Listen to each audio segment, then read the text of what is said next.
আমি একবার দারুস সালাম ব্রুনাই গিয়েছিলাম, মাত্র 2.5 লক্ষ মানুষের দেশ, খনিজ সম্পদ তাদেরকে দান করেছেন। এমন কোনো মূল্যবান খনিজ সম্পদ নেই যেটা ব্রুনাই দেশে পাওয়া যায় না। দেশটিতে 10 ঘন্টার জন্য আমি একটা সুযোগ পেয়ে ঢুকেছিলাম এই দেশটি দেখার জন্য। আমার গাইড তিনিও বাংলাদেশের একজন বিশেষজ্ঞ চিকিৎসক ছিলেন, সেখানে সরকারি হাসপাতালে চাকরি করতেন, বাড়ি তার সিরাজগঞ্জ। তিনি ঘুরে ঘুরে বিভিন্ন জায়গা দেখালেন, এর মাঝে রাজার রাজপ্রাসাদটিও দেখালেন।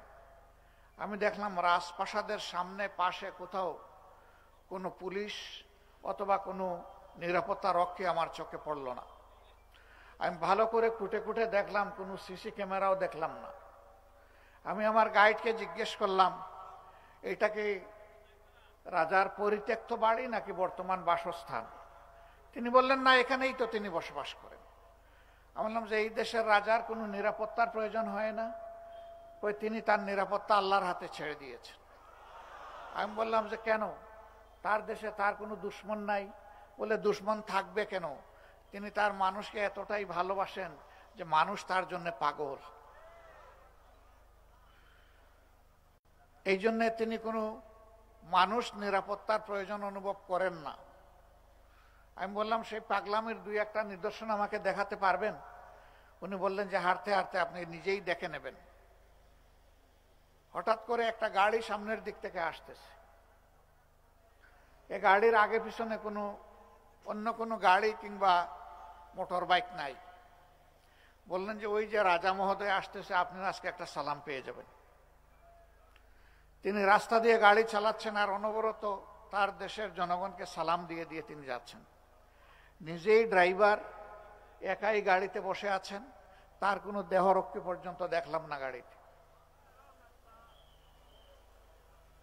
এরপরে তিনি বললেন যে এত রাস্তা আপনি অতিক্রম করলেন, কোথাও কি কোনো ট্রেন নজরে পড়েছে? আমি বললাম না তো। বললেন যে অন্য কোনো বাস আপনি দেখলেন পাবলিক ট্রান্সপোর্ট হিসেবে? আমি বললাম না, তাও তো দেখিনি। বললেন যে কত মানুষকে আপনি রাস্তায় হাঁটতে দেখেছেন? আমি বললাম না, খুব একটা, এটাও তো নজরে পড়লো না। তিনি বললেন যে এদেশের প্রত্যেকটি শ্রমিকেরও ব্যক্তিগত একটা গাড়ি আছে। এমনকি বাংলাদেশ থেকে এখানে 53,000 শ্রমিক, তিনি তখন বলেছিলেন, আজ থেকে 4 বছর আগে, 5 বছর আগে, 19 সালে, যে 53,000 শ্রমিক বাংলাদেশেরও এখানে কাজ করে, তাদেরও প্রত্যেকের এখানে গাড়ি আছে, নিজস্ব গাড়ি। কারণ রাজা সবকিছু একাই লুটে পুটে খায় না। আল্লাহ যে সম্পদ দিয়েছেন, দেশের মানুষকে তা ভাগ করে দেয়। সন্ধ্যার পরে তিনি একটি গ্রাম এলাকায় আমাকে নিয়ে গেলেন। এটা তাদের ওয়াটার ভিলেজ, পানির উপরে, সমুদ্রের উপরে এই গ্রামটি তারা গড়ে তুলেছে। সেখানে গিয়ে দেখলাম কলেজ আছে, মাদ্রাসা আছে, ভালো ভালো মসজিদ আছে, ক্লাব আছে, খেলার মাঠও আর্টিফিশিয়ালি তৈরি করা হয়েছে, সামাজিক সমস্ত উপকরণ, মানুষের সুস্থ জীবন ধারণের জন্য হসপিটাল, সব কিছু আছে। আমি বললাম যে এরা স্থলভাগ থেকে ছেড়ে এই জলভাগে থাকে কেন? তিনি জবাব দিলেন যে এরা ব্যক্তিগতভাবে মৎস্যজীবী, পেশার দিক থেকে পানির সাথে তাদের গভীর সম্পর্ক, পানি তারা ছাড়তে চায় না। রাজা বহুবার চেষ্টা করেছে স্থলভাগে নিয়ে যাওয়ার, তারা যাবে না। এই জন্য এখানেই তাদেরকে স্থলভাগ বানিয়ে দিয়েছে রাজা। এই সমস্ত সামাজিক উপাদানগুলো এখানে রাজা তাদেরকে দিয়ে দিয়েছে। এটি রাজতন্ত্রের দেশ, সেখানে ভোট নাই, জনগণ ভোট দেয় না, কিন্তু রাজা তার দেশের জনগণকে তার অন্তরে ধারণ করে। এই জন্য রাজার কোনো সিকিউরিটির প্রয়োজন হয় না। রাজা সিকিউরিটি তার আল্লাহর হাতে সঁপে দিয়েছে। আমি বললাম যে কিসের বলে এমন সুন্দর একটি দেশ সে গড়তে পারলো, এমন সুশাসক, সুবিবেচনা প্রসূত একজন শাসক হতে পারলো? বললেন যে এই রাজা ব্যক্তিগতভাবে একজন আলেম এবং কোরআনের হাফেজ। তিনি কোরআনের আইনে এই দেশটা চালান।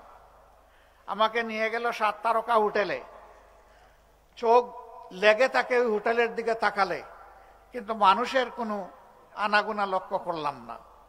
জিজ্ঞাসা করলাম এমন কেন? একটি নয়নাভিরাম লেকের পাড়ে সুরম্য এই 7 তারকা হোটেল গড়ে তোলা হয়েছে। তিনি জবাব দিলেন, এই দেশে আকাম কুকাম হয় না বলে অনেকে আসতে রাজি হয় না। প্রিয় ভাইয়েরা, আমি আবার জিজ্ঞেস করলাম, আপনি কি অনুমান করে বলতে পারবেন যে এই দেশে বছরে কয়টা মানুষ খুন হয়? তিনি বললেন, একজনও না।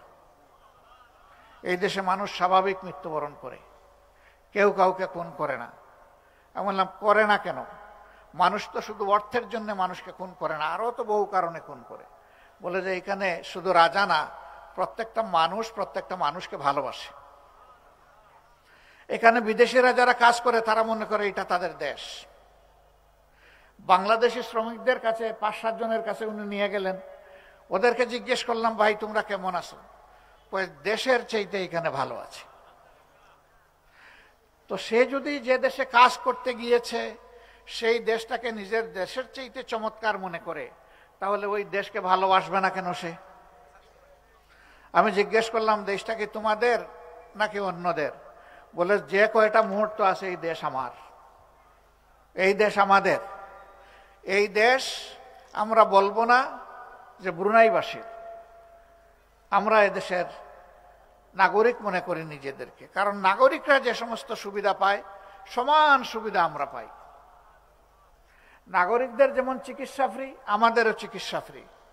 নাগরিকদের ছেলেমেয়েদের লেখাপড়ার খরচ ফ্রি, আমাদেরও যাদের পরিবার আছে ছেলেমেয়ের লেখাপড়ার খরচ এখানে আমাদেরকে যোগান দিতে হয় না। এমন একটা সুন্দর দেশ, ছোট্ট মানুষের দেশ। সব মিলাইয়া 5.5 লক্ষ মানুষ সেখানে বসবাস করে। 3 লক্ষ মানুষ বাইরে থেকে সেখানে গিয়েছে বিভিন্ন কাজ এবং পেশা নিয়ে, আর 2.5 লক্ষ মানুষ তাদের দেশের জনগণ, আবাল বৃদ্ধ বনিতা।